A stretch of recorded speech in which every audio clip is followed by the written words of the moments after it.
Hello to all the Scorpios out there. Hello you Scorpios. This is the monthly horoscope for the month of October 2012 for the Scorpios in general. Now, what a month this is going to be, because there's so much activity in your first house, in the house of Scorpios.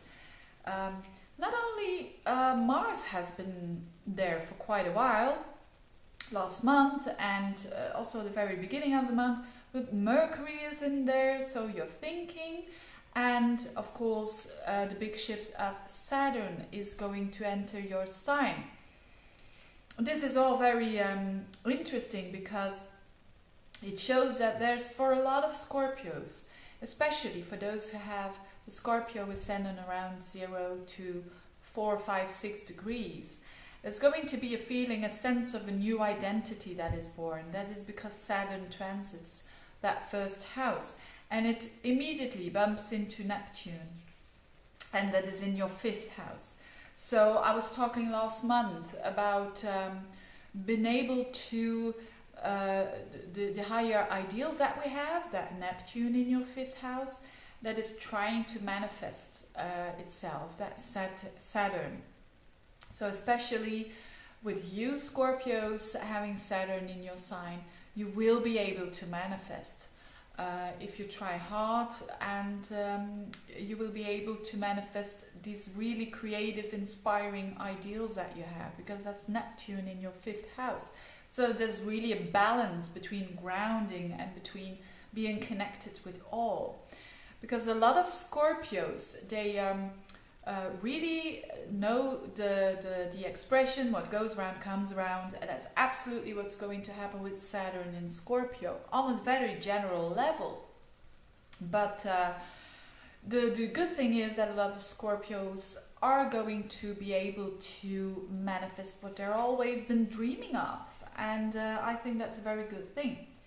Now, the thing that is triggered here, of course, this Saturn in your first house, this is going to be for the upcoming 2 years. So it also reflects that it is very possible, because of this new identity, you're going to attract different people in your life.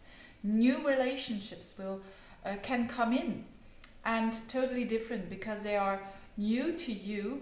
You are new to yourself, so you attract another type of person. Could be the case for a lot of Scorpios. Especially those, you know, the beginning of the first 10 degrees. Now, what else is happening? There's something going on and building up during the middle of the month, and it is with Mars opposing Jupiter and squaring up to Venus. What does it all mean? So it's around the middle of the month that Mars is in the sign of Sagittarius, in your second house. Now, Mars in Sagittarius is very bold. It's very bold. It has not the tendency to be very tactful. And especially when it opposes Jupiter, the planet of expansion, it can even make it more bold and more straightforward. And this has to do with your area of life, of your second house, which is your values, your talents, your assets. What can that mean? That opposition between the second house and the eighth house, which is a very Scorpio house. It means that you are probably for the month of during the month of October, you will work hard on yourself. So what about Scorpios and self-worth? Now, most Scorpios, they really look very confident, and they are confident, but there are also Scorpios who are depending too much on the self-worth of others. So that's probably going to be triggered, that theme of your self-worth and self-worth of others. So, and it could be a friend that triggers this all, because it's also squaring up to Venus, and that's in your 11th house of friends. Or it could simply mean that you have aspirations, new aspirations, and you want to cut the bad aspirations away.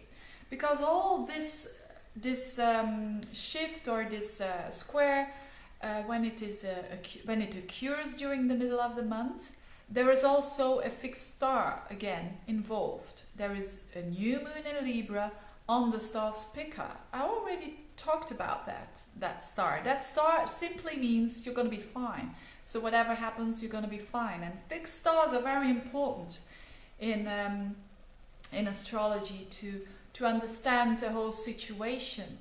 And it is clear that no matter what is happening, the most important sentence of this whole monthly horoscope is that you're going to be fine. And I'm not saying that to cuddle or anything, but it's really true. And this fixed star, this new moon, is in your 12th house. So it's the house of self-reflection, of reflection and the unconsciousness. So on that level, you will feel on a very intuitive level that everything is okay, but that you've got to do what you've got to do. You've got to make this new you. You have to apply it, and sometimes you can overdo it because that reflects that Mars opposing Jupiter, squaring up to Venus. It means that maybe there's a bit of overdoing, because this whole transformations that you have been going through. So applying the new you at first isn't that or can be not that easy for you, but nevertheless it's going to be it's going to happen anyway, and it's going to show that there are new beginnings going on. And not saying that just to say, hey, again, a new beginning and an ending. No, there are other two fixed stars involved. And that is Jupiter, that is in your 8th house, is actually it's going retrograde. So it's going to do a rethink in your 8th house, that Scorpio house, that house of transformation. And it's going to conjunct the star Aldebaran. That's the star of new beginnings. That's why I say this is involved with all these new beginnings too. And it opposes Mars on another star, which is the star of endings, the star of Antares. So expect that there is a bit of a friction going on, because you really want to go forward now. You really want to take your steps. And I know that a lot of Scorpios do have a lot of patience, but with this going on, you could get a bit restless and really want to go for what you want to go for. So, very interesting for Scorpios. Of course, this is a general horoscope. If you want me to look at your personal horoscope, please get in touch. I'll put a link. And I wish you all the best for October, and see you soon next month.